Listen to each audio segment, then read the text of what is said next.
bang wala ng sixth baby para kay Mommy Iya and Daddy Drew dahil nagpa-vasectomy na si Daddy Drew?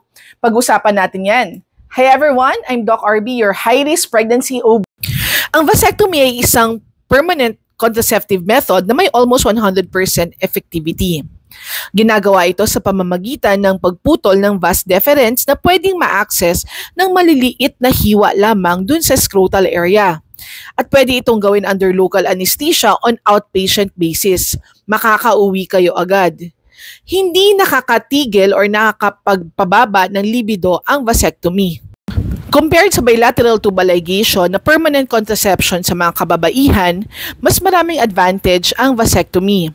Dahil ang ari ng lalaki ay nasa labas ng katawan, samantalang ang kababaihan naman ay nasa loob ng katawan.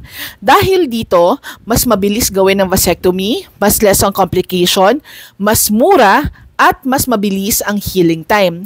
Kaya kung 100% sure naman kayo na ayaw nyo nang masundan ang inyong bunso, mas advantageous ang vasectomy kaysa sa bilateral tubal ligation. So ngayon, alam nyo na.